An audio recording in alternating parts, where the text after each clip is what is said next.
Como ustedes saben, los profesionales de Naturhaus se dedican a ayudar a sus clientes para que puedan adquirir los hábitos alimenticios más adecuados para poder alcanzar su peso ideal y mantener su calidad de vida. Todo ello acompañado de suplementos a base de productos naturales que ayudan a conseguir el objetivo de una manera sana y eficaz bajo un asesoramiento dietético gratuito. Dispondrás de un programa de citas regular y gratuito con un nutricionista que hará un seguimiento de tu caso de forma permanente.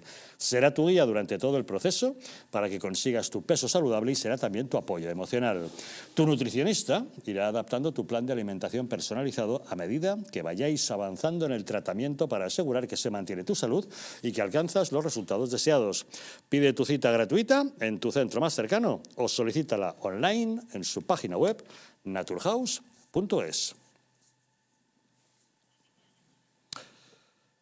Pedro Sánchez ha fulminado al máximo responsable de la Corporación Radio Televisión Española por no ser lo suficientemente dócil con el gobierno. José Manuel Pérez Tornero ha remitido una carta a los medios comunicando que ha sido él quien ha dimitido, comunicando su dimisión, afirmando que ha constatado que no se dan las condiciones mínimas para el consenso transversal ni para la conformación de una mayoría plural, estable y coherente. Es el eufemismo que ha utilizado para explicar su destitución, que se debe al hecho de no haber mostrado la sumisión exigida por el Gobierno. Hacía ya tiempo que el PSOE y Podemos exigían la cabeza de Pérez Tornero por dar demasiada presencia en la televisión pública al PP y a periodistas afines a la oposición. Su mandato apenas ha durado 1 año y medio tras tomar posesión en marzo de 2021. No es la primera vez que Sánchez liquida al máximo responsable de un medio público por no ser lo suficientemente afín. En febrero de 2020 dio la orden de cesar al presidente de la agencia EFE, Fernando Garea, por el mismo motivo. Ahora, la destitución de Pérez Tornero en RTVE se produce en el inicio de un curso político que está marcado por las elecciones municipales y autonómicas de la próxima primavera. Pedro Sánchez no quiere dejar cabos sueltos en el uso del arsenal mediático que tiene a su disposición para hacer propaganda. Tenemos comunicación con el periodista Alex Navajas. Don Alex, muy buenas noches. ¿Hola? Javier, buenas noches. Buenas noches. ¿Qué le parece la dimisión de Pérez Tornero? Vamos a ver, ¿es una dimisión forzada, es un cese, una destitución, un arrinconamiento? ¿Qué es lo que ha sido esto? Bueno, lo que más se habla es de una dimisión forzada. Lo que es sorprendente es que el señor Pérez Tornero fue uno de los 4 consejeros del Consejo de Radio Televisión Española elegidos por el propio Partido Socialista y parece que no ha sido lo suficientemente dócil a las indicaciones y las órdenes de Moncloa. De hecho, hasta Podemos ha llegado a decir que el señor Pérez Tornero está a las órdenes del PP. En fin, pues una persona que ha sido designada por el Partido Socialista y que resulta que no satisface al propio Partido Socialista, pues a lo mejor es porque el señor Pérez Tornero pues ha querido mostrar una profesionalidad, buscar la objetividad, bueno, pues esas cosas, ¿no?, que a tantos les chirrían y no ha sentado nada bien. De hecho, los otros 3 representantes votados o propuestos por el PSOE para el Consejo de Radio Televisión Española, pues tampoco parece que estén nada a gusto con Pérez Tornero. Entonces, bueno, parece que les ha salido rana y que le han obligado a dimitir. Pero, de todas formas, el problema no es solamente muchas veces el presidente o el director general de Radio Televisión Española, sino también muchas veces los propios servicios informativos, ¿no?, que son probablemente los que en ocasiones están muchas veces más alineados con el gobierno de turno. Pero da la impresión de que en Moncloa no perdonan que salga algún portavoz del Partido Popular, demasiada información del PP, o que digan algo de Vox que no sea crítico, o que haya periodistas en las tertulias que a lo mejor puedan estar defendiendo posturas del centro-derecha, ¿no? Bueno, pues entonces eso parece que efectivamente no buscan una televisión plural, sino lo que buscan es una portavocía más por parte de Moncloa, que además pagamos todos los españoles. Bueno, me parece que es una muestra más del autoritarismo de Pedro Sánchez, que yo creo que está viendo cómo cae absolutamente y dramáticamente en todas las encuestas, con el CIS de Tezanos, evidentemente, que ahí crece y seguirá creciendo hasta el infinito y más allá. Pero, claro, en cualquier organismo público, untado con el dinero del gobierno y que al final pagamos todos los españoles, que no está rindiendo la debida pleitesía al gobierno de Vox, es absolutamente atacado, ¿no? O sea, quiero decir, acabo de hablar del CIS de Tezanos, aunque claro, ya es una cosa absolutamente pantagruélica, ¿no? O sea, en fin, yo creo que el CIS no ha estado en unos niveles más bajos de popularidad y de credibilidad en toda la historia de su existencia, ¿no? Y Radio Televisión Española, pues parece que evidentemente el presidente del gobierno de Moncloa no renuncian a meter mano todo lo que puedan en este año que nos enfilamos hacia las elecciones generales y que las cosas pintan tan mal para el gobierno de España. Pues es una pena porque Radio Televisión Española es un servicio público que debería estar al servicio de todos los españoles, puesto que Radio Televisión Española tiene excelentes profesionales a los que si dejaran trabajar en libertad harían muy bien su trabajo, aunque lamentablemente tienen mucho comisario político porque a lo largo de los tiempos los gobiernos han decidido que las televisiones públicas tienen que ser una herramienta a su servicio. O sea que lamentamos que una vez más se vaya a utilizar como tal y preveemos que de aquí en adelante esto vaya a arreciar todavía más, teniendo en cuenta que estamos efectivamente en curso electoral. Alex Navajas, muchísimas gracias, como siempre, por acompañarnos en Los Intocables. Un saludo. Muy gracias, Javier. Buenas noches. Señor Garrido, ¿qué le parece? Ya hablamos, como siempre, de los medios. Usted conoce a fondo los medios. Cuénteme qué opinión le merece. A mí el Benidorm Fest me gustó mucho, ¿no? Que es por lo que va a ser recordado en este mandato de año y medio el saliente presidente de Radio Televisión Española, ¿no? Hay un fracaso de audiencia, eso es innegable, no han sabido conectar con el público. Tampoco estoy seguro que la audiencia deba de ser el principal objetivo que busque una televisión pública.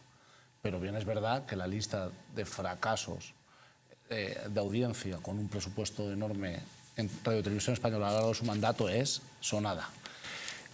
Segunda cuestión. Claro, su mandato ha estado repleto de enormes problemas. No es habitual que el poder que ha acumulado, por ejemplo, Jota, que a la audiencia no le dirá mucho, pero bueno, que hacía y deshacía por encima del Consejo de Administración. No es normal que que pierda el apoyo de su Consejo en tan poco espacio de tiempo. Y desde luego lo que ha hecho ha sido dimitir porque no le quedaban apoyos en la casa. Parece que hacía tiempo que PSOE y Podemos pedían su cabeza, ¿no? Bueno, el descontento del PSOE de Podemos, pero no solo del PSOE y de Podemos, sino de otros consejeros como del Partido Nacionalista Vasco e incluso consejeros del Partido Popular criticaban, por ejemplo, el poder excesivo que tenía su subdirector, las formas de dirigir una televisión pública que además no tenían éxito de audiencia, porque si a lo mejor los programas y las apuestas informativas y de entretenimiento que a lo largo de este año y medio se han diseñado hubieran acabado bien, pero es que claro, quitando el Benidorm Fest ha sido un desastre de audiencia. En agosto, Radio Televisión Española alcanzó su dato más bajo de audiencia. Eso también hay que tenerlo en cuenta.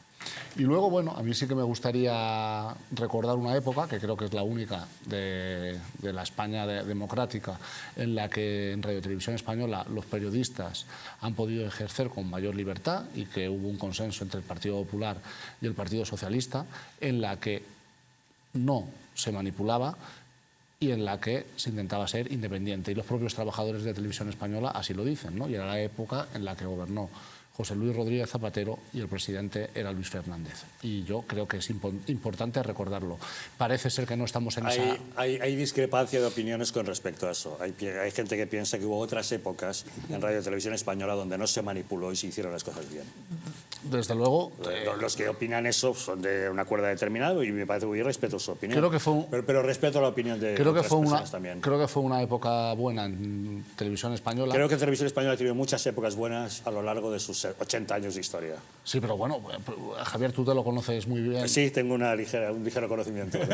Por eso me gustaría, desde mi desconocimiento, escuchar que otras épocas... No, que ha habido varias épocas gloriosas de Televisión Española y épocas muy, muy malas con respecto a la manipulación que se ha sufrido en ella. Ya está. Tanto de gobiernos del Partido Socialista como gobiernos del Partido Popular.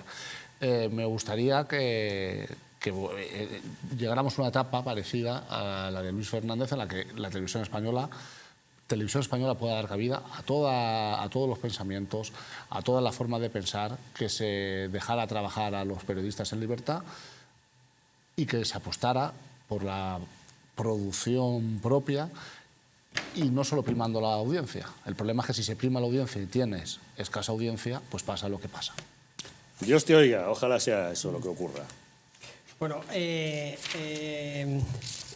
José María, eres muy joven y por lo tanto no te acuerdas de épocas pretéritas, pero hubo dos grandes presidentes de Radio Televisión Española, como fue Fernando Castedo, que fue un tipo excepcional, que fue una época de la transición, el comienzo de la transición, en el que Televisión Española tuvo unos grados de libertad y de compromiso con la sociedad formidables, y luego no olvidemos que fue presidente de Radio Televisión Española don Adolfo Suárez, presidente de gobierno, fue presidente también en otras épocas más pretéritas, todavía época franquista. Durante el franquismo. Durante el franquismo, pero realmente fue presidente. Bueno, en cualquier caso, yo creo que Pérez Tornero, bueno, y en esa época, en la época todavía del bipartidismo, la primera cabeza política que querían cazar la oposición, fuese esta el Partido Socialista, fuera el Partido Popular, era la del director general de Radio Televisión Española. Sí. Hay casos míticos como el de la pobre Pilar Miró, que fue una presidenta también de Radio Televisión Española excelente, y se la cargaron por una cosa totalmente menor. Bueno, el padre de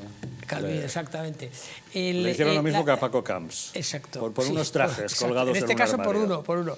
Bueno, por uno, sí. Es verdad que la audiencia acompaña el éxito de cualquier gestión en los medios audiovisuales.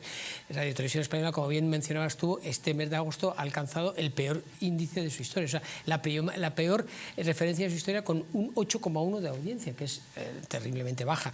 Hoy se comentaba en la reunión del Consejo, comentaba que no se puede creer que se haya dejado cara al presidente sin tener un recambio ya previsto para Radio Televisión Española, que es sorprendente. Que lo hay, Vamos, a lo mejor lo están negociando, pero todavía no lo hay. Y en cualquier caso sorprende que sea el mandato del señor Pérez Tabernero sea mucho menor que el de la que fue presidenta eventual Rosa María Mateo, que se prolongó allí más de 2 años. Tiempo inmemorial. Bueno, en cualquier caso, PSOE y Podemos, que son los que apoyaron en principio como consejero a la señora Pérez Tabernero, han fulminado. Ayer daban en la SER, me parece que fue, no sé si fue ayer lunes. Hoy es, sí, exacto. Ayer lunes daban una versión Carmen Calvo y Pablo Iglesias sobre esta situación sorprendente, que a mí me dejó sorprendido, que era que se habían cambiado los cromos entre el Partido Popular y el Partido Socialista y Podemos con respecto a la Dirección General de Televisión para el cambio del Consejo del Poder Judicial. Entonces habían permitido a Pérez Tabernero ser un hombre de posible consenso, con el compromiso del Partido Popular de que se cambiase en este periodo el Consejo del Poder Judicial. Y entonces... ¿Y eso es cierto? ¿Eso es cierto? Eso es cierto. Vale. En consecuencia... Pacto que alcanzó, perdón, solo para apuntar, Teodoro García Gea con la dirección de Pablo Casado. De Pablo Casado y con el Partido Socialista. Eso es así. Yo no sabía este cambio de cromos, pues resultó muy interesante. En cualquier caso, tienes toda la razón, José María, en que Pérez Tabernero, desafortunadamente, aparte del Benidorm Fest, ha sido bastante... No fue iniciativa suya. Bueno, le ha acompañado el fracaso y ahora ha tenido polémicas y actitudes, por lo que internamente dicen, que yo no conozco la casa, tú muy bien la conoces, han tenido actitudes muy despóticas, muy prepotentes en esta última periodo en que ha estado, digamos, abandonado, ha estado huérfano, digamos, un poco de su sustento. Y luego, por otra parte, ha habido decisiones polémicas, como por ejemplo la reciente compra de los derechos del Campeonato Mundial de Fútbol de Qatar, si no me equivoco es en Qatar, por 35 millones de euros en un país que se le supone, digamos, por parte de la interpretación que hace parte del gobierno, sobre todo de Podemos, de un país que no luce por sus derechos humanos. En cualquier caso, es una pena que no... yo me sentí... yo no soy envidioso, tengo esa fortuna, ¿no? Pero me sentí envidia... Una envidia buena con la respuesta del pueblo inglés con la muerte de la reina Isabel II, y ahora sigo sintiendo una envidia de no tener una radiotelevisión como la BBC en la que no hubiera disputa, o sea, que decir que fuera un espacio en común en donde sirviera a los intereses del Estado, no de los gobiernos. César.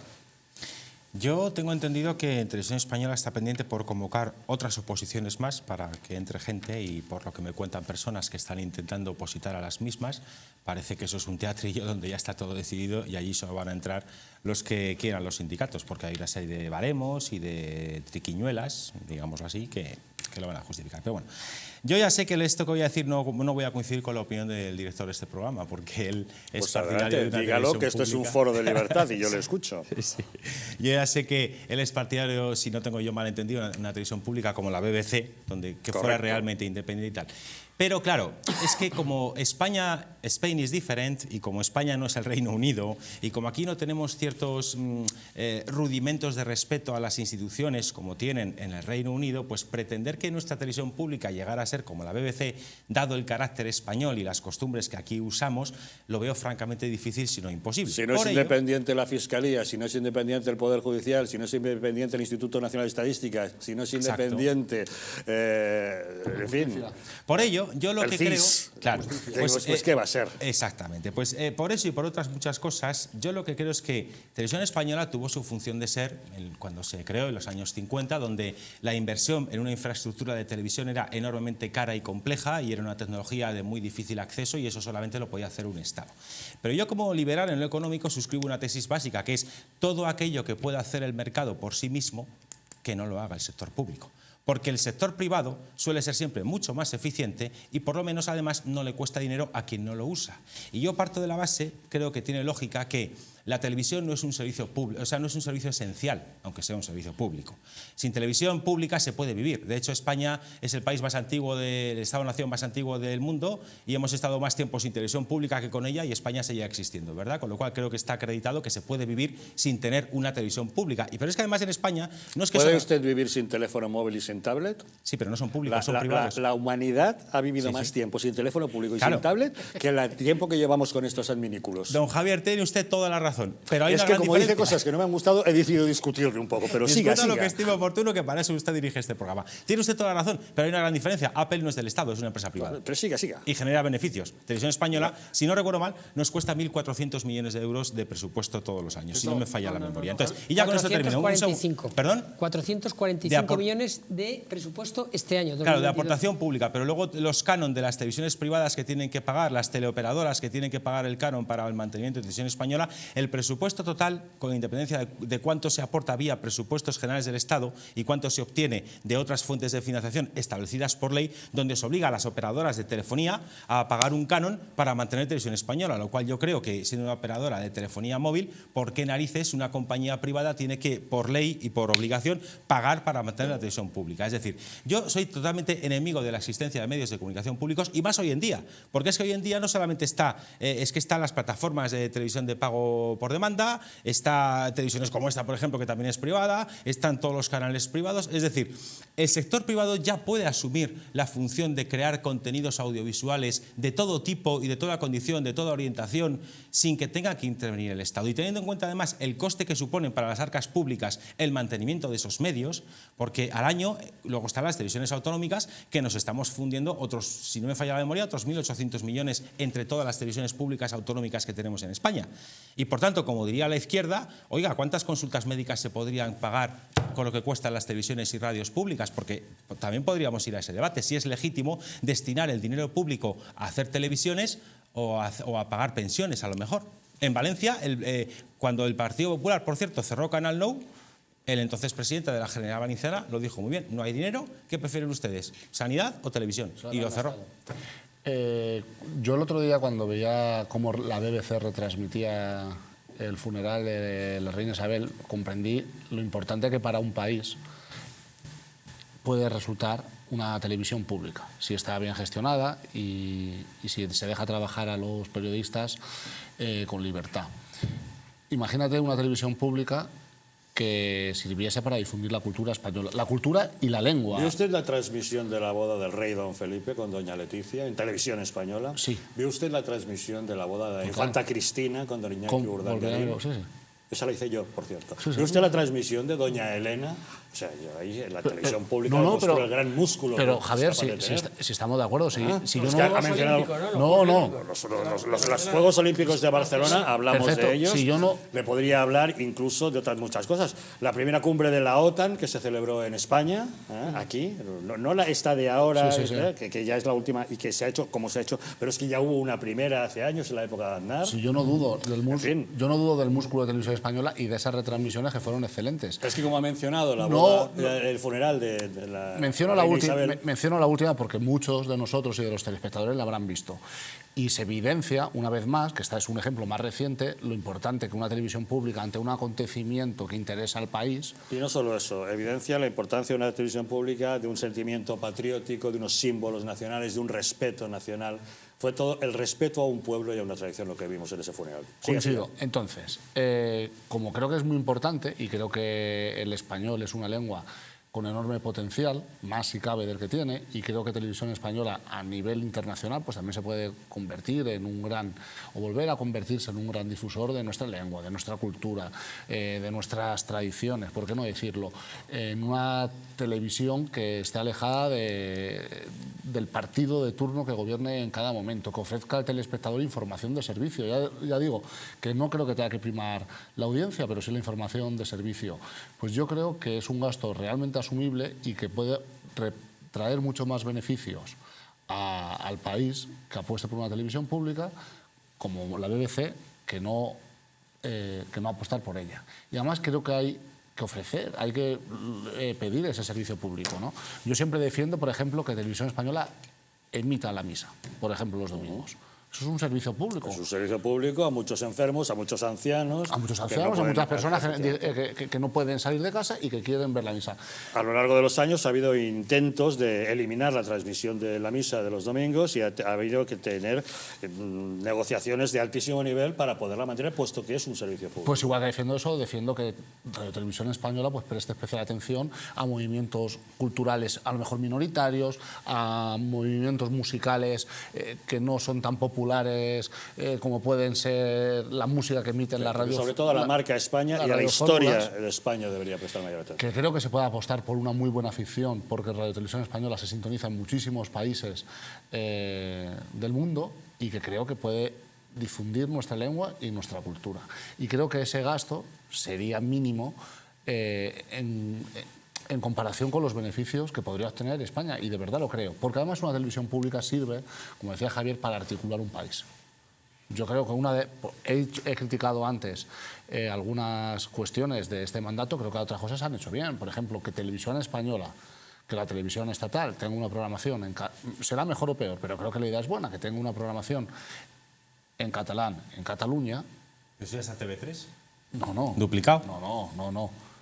Programación en catalán. ya está Repito bien TV3. mi argumento porque creo que es de inteligencia. Dos televisiones emitiendo en catalán. No, Por una valdría, que la ¿no? televisión del Estado pueda emitir en catalán en Cataluña. ¿Y para qué está TV3 entonces? Para crear independentistas. Bueno, eso también sí. O Pero... sea, quiero decir que ahí tienes un argumento de peso. Quiero decir, digamos un poco la unidad de un país, digamos los espacios en común que tienen, lo puede fundamentalmente apoyar y crear una televisión pública. Yo estoy en ese sentido con José María. Y ofrecer servicio público, sin primar la audiencia. Lo cual no quiere decir que haya programas que puedan tener audiencia. Oye, creo que Masterchef, ¿no? O Maestro de la Costura, pues al final están mostrando una parte de talento de nuestro país, ¿no? Pues buenos modistas. Otros lamentablemente no. Otros lamentablemente no. Ha mencionado usted dos ejemplos de programas que yo creo que sí tienen cabida en una parrilla de una televisión pública. Lamentablemente otros que están en la parrilla no. Pero por poner, ¿no? Que también se puede... Es que además hay que tener en cuenta otra cosa. Nosotros calculo que todos los que estamos en la mesa ya estamos de los 40 para arriba, todos. No. Bueno, No, tú no. Porque igual tú eres más joven, perdóname. Hable por usted. Hable por usted. Yo tengo 44, si no es indiscreción, ¿tú cuántos tienes? 37. Vale, pues genial, perdóname. Pues cuando lleguemos, 35, cuando y tú lleguemos a esa 32. edad, yo cuando llegue a esa edad ya podré opinar. Me vale igualmente, pero a lo que quería ir es que la gente justo de 35 para abajo prácticamente no ven televisión convencional. El consumo que tienen de televisión convencional es prácticamente mínimo. Como mucho, pueden consumir contenidos de televisiones convencionales en visión bajo demanda cuando ellos quieran, en dispositivos móviles, pero nunca en la emisión convencional. Por tanto, el mercado de consumo audiovisual está cambiando radicalmente. Entonces, cuanto más tiempo pase, más anacrónico va a ser ese modelo de televisión o de esa televisión pública. Yo podría entender, para mantener esos contenidos de imagen de marca o de culturales y tal, podría entender una privatización de Televisión Española y, por cierto, con un redimensionamiento adecuado de su plantilla a su carga real de trabajo. Porque claro, es que Televisión Española, si no me falla la memoria, tiene más plantilla que A3 Media y Mediaset juntas. Sí. Y otra cosa que no puedo entender, por aquello de la solidaridad entre compañeros profesionales, ¿cuánto está cobrando un redactor o redactora de Televisión Española en comparación con un redactor o redactora de un medio de comunicación privado? Porque si no me falla la memoria, el sueldo base de un redactor de Televisión Española estaba en torno a los 1.900 netos al mes, mientras que el sueldo base de un redactor de un medio privado ya es que en algunos ni lo digo, porque es ínfimo. Entonces, ¿qué pasa? Que el periodista que trabaja para Televisión Española es más periodista y merece más sueldo que el periodista que trabaja para un medio de comunicación privado y tiene menos sueldo y además haciendo más horas, porque yo recuerdo casos en televisiones públicas donde a un redactor se le manda, por ejemplo, a Navacerrada a cubrir la nevada que hay y como producción no le da el anorak, pues no sale el señor de la redacción. Eso en una televisión privada no pasa. Bueno, se está O yo quedando conozco usted redactores con los vicios de Claro, pero es de que la eso parte también hay mala. que decirlo. Vamos a ver. Cuando yo defiendo la radiotelevisión pública, lógicamente tengo que coincidir con usted en la necesidad de un redimensionamiento y una eliminación de vicios endémicos que ha adquirido. Que lo público tenga que estar viciado es como si usted me dice, no, es que los funcionarios per se no trabajan. Llegan a la oficina, cuelgan la chaqueta, se van a tomar café, vuelva usted mañana, que es también el gran mito acerca de los funcionarios, con sus manguitos. Yo creo que hay funcionarios que ejercen una excelente labor siendo funcionarios públicos, Sí, claro. y otros que no. Por supuesto. Lógicamente, yo defiendo la radiotelevisión pública que funcione con criterios profesionales. Claro. Es que si no, todo este debate no tiene sentido. Claro, pero por supuesto, yo no estoy diciendo que todo periodista o realizador o productor de una televisión pública no trabaje. Por supuesto que habrá gente que trabaja. Pero las formas de trabajo propias de un medio de comunicación público son intrínsecamente ineficientes. Un redactor de un informativo de ámbito nacional de Televisión Española, como mucho a lo mejor se hace una pieza en toda la mañana. Yo he trabajado en televisiones privadas y para el informativo de la televisión privada en la que yo trabajaba, a lo mejor me hacía 4 vídeos, 3 colas y me iba a hacer una encuesta a la calle. Entonces, la productividad, perdón, un momento, ya con esto termino, querido José María, la productividad, claro que habría que tenerla en cuenta, porque yo lo que no puedo comprender o reivindico a nivel como periodista y a nivel profesional es por qué unos que están en medios públicos tienen unos salarios muchísimo más elevados que los que están en el sector privado, su carga de trabajo es objetivamente menor que los que están en un medio de comunicación privado. ¿Por qué esas diferencias? ¿Los periodistas de los medios privados que son de segunda clase o esto cómo va? No lo entiendo. Yo creo que la productividad, hay que tener cuidado, ¿no?, con eso de que la productividad, que un redactor es un debate periodístico, pues a lo mejor tiene que hacer muchas más piezas en un día, pues depende, ¿no? Si Almudena Ariza, por poner un ejemplo, de corresponsal, hace una pieza al día, pero la pieza... Es un corresponsal, no es lo mismo. Bueno, por poner un Aquí un ejemplo... redactor de la redacción, José María. Si un redactor hace una pieza excelente para el telediario y te lo explica desde un punto de vista objetivo y sirve para educar y para hacer comprender al telespectador una realidad compleja, pues a lo mejor sirve más que hacer 5 noticias de Tamara Falcó, que a mí me encanta, dicho sea de paso, y respeto mucho a los compañeros que escriben de cualquier cuestión y estén en la empresa pública o privada. Hablabas de los diferentes modos de ver la televisión. Sí, efectivamente, no hay nada más que ver las series que coproduce y que produce, las series o las películas, la BBC. Claro, es que esas series se acaban viendo en Netflix, pero esas series no son elegidas al azar. ¿Cuánto dinero invierte Televisión Española, por ejemplo, en producir cine y series? ¿Y qué cine y qué series produce? Es que a lo mejor es un enorme mercado que se está perdiendo de difusión de nuestra lengua, de difusión de nuestra cultura, de difusión de nuestros artistas, que bien aprovechado podría ser mejor. Pero claro que se ve de otra forma. No hay televisiones privadas que financian la producción de cine. Además, tengo entendido que las televisiones privadas tienen que destinar un porcentaje obligatoriamente de su facturación a producción. Al cine español, sí. Claro, entonces ya hay empresas privadas que lo hacen. Entonces yo lo que nunca podré entender, porque soy liberal, igual no lo entiendo, pero no lo podré entender, es si ya lo puede hacer el sector privado, ¿para qué narices está metido en el sector público y además con cargo al contribuyente? Porque hay millones de españoles que no ven televisiones públicas pero las pagan de sus impuestos. Y yo personalmente creo que eso no es justo. Y que además la televisión no es un servicio fundamental como la sanidad o como las carreteras o como cualquier otro servicio público básico. Es decir, sí que entonces, no entiendo por qué tiene que Ahí te existir. equivocas, César, porque la televisión pública bien llevada vertebra al Estado. Sí, eso Por tiene- eso es un eso servicio... tiene- ¿Y la privada no? Pero la pública... No tiene por qué.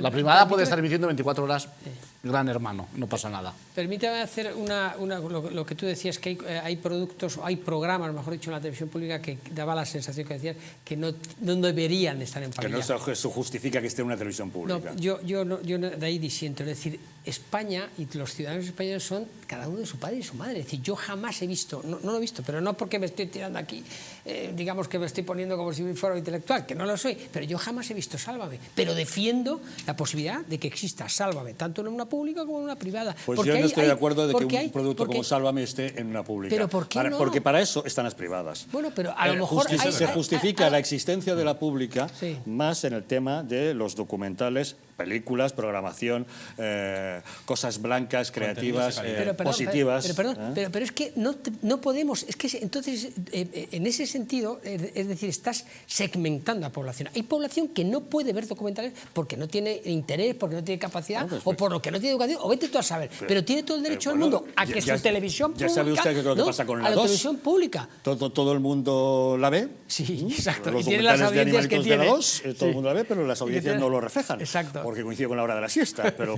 Probablemente. Sí, y pero, hay unos documentales extraordinarios en la 2. fantástico, y unos programas fantásticos. Pero lo que yo quiero decir es que tiene todo el derecho el público que no tiene la capacidad o que no tiene el gusto o que no tiene la formación Muy bien. suficiente Pues si en la para, televisión- si en la para televisión disfrutar pública de su se está televisión dando pública. un programa, por ejemplo, una serie sobre la reina Isabel II, y a una persona no le gusta y con el mando a distancia sea otra cadena y están dando Sálvame y prefiere Sálvame, que se quede, ahí puede ejercer su libertad. Pero tiene la misma libertad de poder volver siempre que quiera a su televisión pública y ahí estará. Que cuando haya acabado la serie fantástica sobre la reina Isabel II, los reyes católicos, la historia de España, el imperio español, la primera circunnavegación en el mundo, o mil historias, o películas, variedades, o el... O Corazón, que habla de la alta sociedad y de los Fenomenal. famosos de Sí, un tono... ¿por qué no? Una serie de cosas, pues poder ver. Yo creo que determinadas zafiedades o programas tipo basura, no, con todo el respeto, vamos a ver. Sí. A mí no me gusta utilizar la expresión esa de Claro. basura porque puede resultar Hiriente al hiriente telespectador. al espectador. Claro. Pero personalmente creo que determinados programas que se dedican a desnudar la intimidad de los famosos, quizás que yo soy no usuario de ese tipo de Ni yo, producto. pero yo defiendo eso. Pero no, sí, pero a mí no me parece el producto adecuado para una televisión Pero, pública. Luis, yo hay una pero que en cosa- su derecho están las privadas de hacerlo. Yo hay una cosa de tu argumento que me Perdona, no, parece peligroso. Perdona, pero es que ese señor que quiere ver ese programa paga los mismos Pero impuestos escúchame, que el señor que sí, no entonces, a mí lo ve. ese argumento, ¿Sabes? espérame, Que- claro, pero es que a mí ese argumento de que como paga impuestos y en su televisión pública no encuentra determinados contenidos, entonces un señor que paga impuestos y que no encuentra porno en la televisión pública lo puede demandar. Y ya hacemos televisión pública, claro, y no televisión pública. también Oiga, tiene derecho, es que ese paga argumento, impuestos también. claro, es que ese argumento, No como no está pago mal tirado ese impuestos, ejemplo, hay que quiero porno en reconocérselo, la César. pública. Oiga, pues mire usted, no, porque la pública, coincido con el director del programa, modestamente, mejor un la porno pública tiene una blanco, un porno- obligación. un porno no, pero Luis, blando, a pero partir un de las momento, 12 de la noche. la pública, Ya está. en caso de Y existir, ahora hablamos ya de la legalización de las drogas, ¿no? De verdad.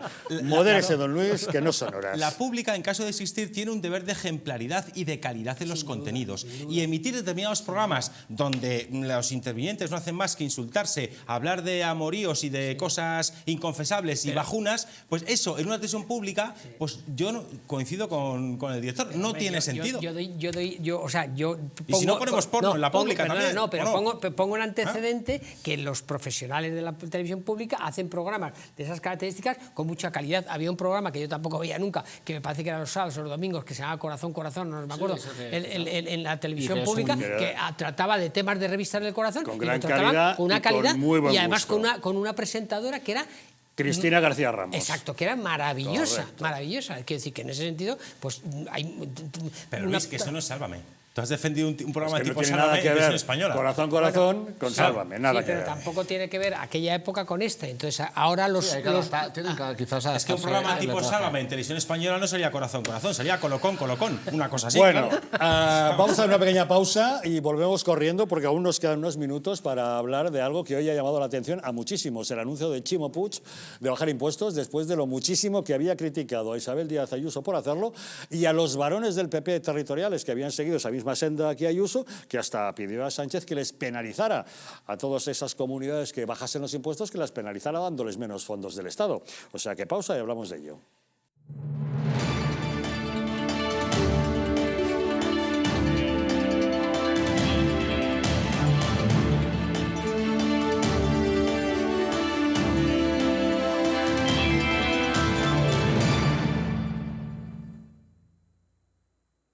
Naturhaus es el mejor método para perder peso de forma saludable y sin pasar hambre. Desde la primera visita, una asesora te enseñará a cambiar tus hábitos hasta alcanzar tu peso perfecto. Lo conseguirás gracias a complementos alimenticios a base de extractos naturales y platos deliciosos. Apúntate ya en tu centro Naturhaus más cercano y online a través de naturhaus.es. Naturhaus, 30 años de experiencia en nutrición y dietética. Hotel Las Dunas, un lugar mágico en el corazón de la Costa del Sol. En primera línea de mar, situado en un oasis de armonía, tranquilidad, enfocado en la salud y bienestar de nuestros huéspedes. Desconecta del estrés y la monotonía del día a día. Estancias con programas exclusivos y personalizados de salud, rejuvenecimiento y control del peso. Elegancia y bienestar junto al mar, sin renunciar a la actividad y la vida saludable. Descubre Las Dunas Hotel Health and Spa, el más exclusivo de toda la Costa del Sol.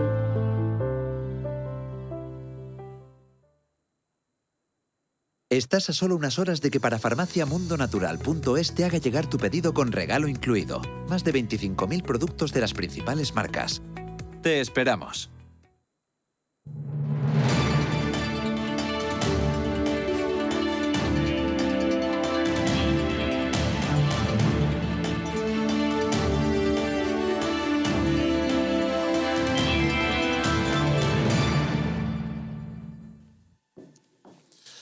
Ustedes recuerdan esos tiempos de pandemia en los que nos vimos confinados en nuestros domicilios, ahí todos encerrados en casa y con multitud de obligaciones que se nos acumulaban, que si los niños, el teletrabajo, atender a las labores caseras, la compra, en fin, muchas cosas que nos podían estresar o incluso afectar al sueño. Por eso hoy te presentamos Calm Plus de Mundo Natural, un complemento a base de 2 aminoácidos esenciales como L-triptófano y L-treonina y una sustancia activa como L-tianina. Una combinación que Calm Plus complementa con nutrientes como la nicotinamida y la piridoxina que contribuyen al funcionamiento normal del sistema nervioso y a la función psicológica normal y que además ayudan a disminuir el cansancio y la fatiga y mejoran nuestro estado de ánimo. Así que relájate y encuentra Calm Plus en tu tienda habitual y en Parafarmacias Mundo Natural, porque si quieres puedes adquirirlo directamente en su página web parafarmaciamundonatural.es o llamando al teléfono 91 446 0000. Quédate en casa con Calm Plus, es de Mundo Natural. ¿Quieren que les hablemos de un giro de 180 grados? Bueno, pues ahora resulta que el PSOE recula y baja impuestos. Bueno, no todo el PSOE. Ha sido Ximo Puig el que se ha sumado a las bajadas de impuestos días después solo de criticarlas. El presidente de la Generalitat Valenciana ha anunciado una rebaja para las rentas menores de 60.000 euros, un aumento de las deducciones y una renovada tarifa autonómica del IRPF. Los varones socialistas se huelen las elecciones y se han dado cuenta de que lo mejor es seguir los pasos que está dando el PP. La primera medida aumenta en un 10% la cuantía exenta de tributación a todos los ciudadanos. Es el máximo que permite la norma y beneficiará a toda la ciudadanía, aunque aquellos que superen los 60.000 euros de ingresos mantendrán su esfuerzo fiscal en el conjunto de la reforma. La segunda medida es una nueva tarifa autonómica del IRPF para este ejercicio. Nuevos tramos adaptados a la situación actual. Solo por este concepto, las rentas de 10.000 euros se ahorrarán un 21%, las de 20.000 se ahorrarán un 7,3% y las de 30.000 se ahorrarán un 2,2%. Las rentas superiores a 60.000 euros mantendrán su esfuerzo tributario. La tercera medida amplía todas las deducciones y bonificaciones fiscales y amplía también el número de beneficiarios. Todas las deducciones aumentan un 10%. Se cumple así la profecía de Isabel Díaz Ayuso, quien en las redes sociales, en pleno vendaval de críticas de la izquierda al PP por su ofensiva fiscal de rebaja de impuestos, la presidenta madrileña vaticinó el 21 de septiembre que los socialistas terminarían bajando impuestos. Vamos, que están a 2 días de bajar los impuestos. Y efectivamente se ha cumplido. Y curiosamente, el primero en seguir estos pasos, esa senda, ha sido Ximo Puig, el que acusó a Isabel Díaz Ayuso de dumping fiscal y pidió a Sánchez que sancionara con menos fondos del Estado a quienes bajaran impuestos. En Moncloa no ha gustado nada la decisión de Ximo Puig y el portavoz del PSOE, Patxi López, ha defendido la intención de Sánchez de crear ese nuevo impuesto a las grandes fortunas, argumentando que recaudando más ofrecen más servicios. Vamos, la justificación de siempre. El Partido Popular, con Moreno Bonilla y con Díaz Ayuso, en plena pugna, mientras Feijóo mira desde la grada, por ver quién baja más los impuestos a los ricos. De hecho, mientras bajan los impuestos a los ricos, ambas comunidades son las que menos invierten en educación o en sanidad. Que cuando el Gobierno plantea un impuesto a las grandes fortunas, el señor Moreno Bonilla sale y dice que es un impuesto contra Andalucía. ¿Pero en qué país vive? ¿En qué Andalucía vive? Estamos hablando de un impuesto a las grandes fortunas y dice que es un impuesto contra Andalucía. ¿No será para que haya recursos para que también en Andalucía pueda haber buenos servicios públicos y un estado del bienestar decente? Es lo que dicen siempre, no, bajar impuestos es imposible, porque entonces no hay recaudación y hay que recortar impuestos, la sanidad, la educación. Si en vez de gastárselo en otras cosas, dedicaran todo el dinero que han de dedicar a servicios públicos, aquí no nos faltaría ni un solo servicio. Tendríamos servicios, vamos, suizos, nórdicos, y no en ocasiones tan faltos, porque ese dinero con tantas corruptelas que si lo sería Andalucía. Pero bueno, no me voy a complicar con eso. Ciñámonos al asunto. Don César. Claro, es que me hace mucha gracia, ¿no? Porque dicen en Andalucía, no, es que la supresión del impuesto de patrimonio deja de recaudar 95 millones de euros.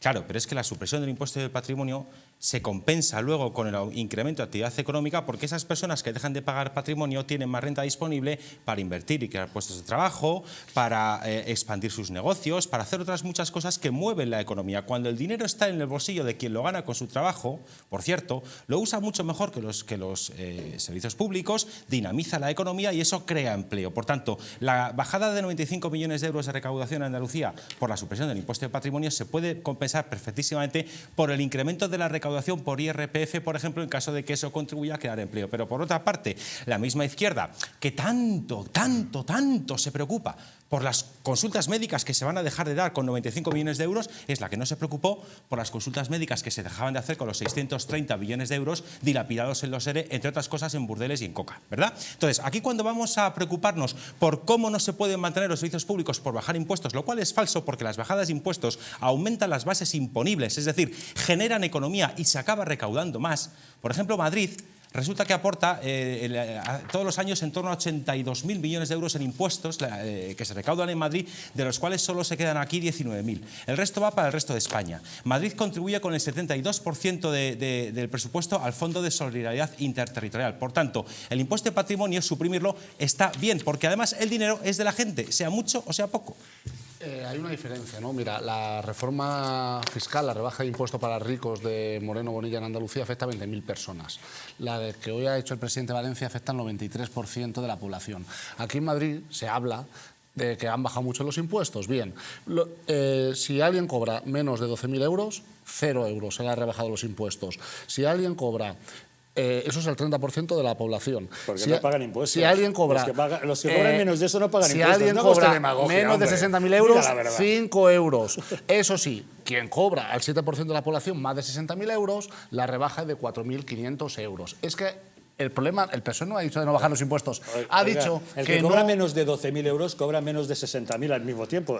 ¿Lo ha calculado usted? Aportamos. Oye, todos se quedan incluidos allí. El problema es que el Partido Popular, ha optado por... Está bien, no querer poner impuestos a las grandes eléctricas, a las grandes compañías, rebajar el impuesto a los ricos, y el PSOE, el gobierno, está en que hay que bajar el impuesto a las clases medias. Nos está bajando los impuestos a las clases medias, a las clases trabajadoras. El presidente de Valencia, efectivamente, eso es lo que ha hecho el presidente de Valencia, a diferencia. Madrid, Andalucía, Murcia, y ahora afortunadamente... Que Andalucía ha quitado el impuesto a 20.000 ricos de Andalucía. Chimo Puig se ha caído del caballo, se ha convertido y ha dicho, ostras, es verdad, es que la política del PP es la adecuada y por eso ha visto la luz y la sigue. Chimo ha bajado el impuesto. Ve hacia la luz, Chimo. Máximo, ve. Ha bajado el impuesto hoy al 93% de la población. Cosa que aplaudimos. Y Ya era hora Moreno de que Bonilla, copiase las medidas que están aplicando a los el Partido 20.000 más Popular. ricos de Andalucía. Muy bien no es hecho. lo mismo. No, son 17.000, no son 20, son menos. 17, y además ha hecho ha hecho deflactar el IRPF en Andalucía, que eso no se cuenta y solamente se cuenta el mantra, el nuevo mantra, que es el de ricos y pobres en vez del de fachas y demócratas. En cualquier caso, claro, es que es Muy así. bien ahí, sí, señor. Es que es así, es que es así. Y por último, lo que decía nuestro director, estamos en campaña electoral. El presidente Sánchez tiene asegurado su mandato hasta diciembre del 23, pero ellos lo tienen hasta mayo del 23. Y entonces ya está todo el mundo en campaña. Y todo el mundo va a actuar en función de sus intereses electorales de su comunidad autónoma. Y Simo lo ha demostrado así. Estamos en carrera y vamos a ver muchas cosas de estas situaciones. Pero yo estoy convencido también, y lo estamos viendo en otros países del entorno europeo más cercano, o de europeo, o que no eran europeos, o que han dejado de ser europeos, como los ingleses, que el tener el dinero en nuestros bolsillos a todo el mundo, cada uno en su medida, lógicamente, que decir que cada uno en su medida beneficia desde mi punto de vista, al conjunto general del propio país. Ser un buen patriota es pagar impuestos, no vale solo con ponerse la bandera Efectivamente, de España. y ser un buen gobernante es no gastarse nuestros impuestos en Gürtel, burdeles y en en Lezo, cocaína. en Eso Púnica. es evidente. José María Garrido, gracias por habernos acompañado. Gracias, un placer. Gracias, Luz Magán, por haber estado con nosotros. A ti, Javier. Muchas gracias, Muchísimas César gracias. Sinde. Un placer, don por Javier. estar con nosotros. En fin, nos vamos ya, les dejamos, muchas gracias por habernos acompañado, pero no se vayan, no se levanten del sofá, que ahora les dejamos con la película. Esta noche, Solo los valientes, un drama bélico que nos traslada a la Segunda Guerra Mundial, octubre de 1944. Un grupo de soldados americanos están rodeados por los alemanes en los Vosgos y resulta que el equipo que va a ir en su rescate es un equipo de soldados estadounidenses de origen japonés. Curioso, ¿eh? Que disfruten de la película, que nosotros les esperamos mañana, nuevamente aquí, en Los Intocables.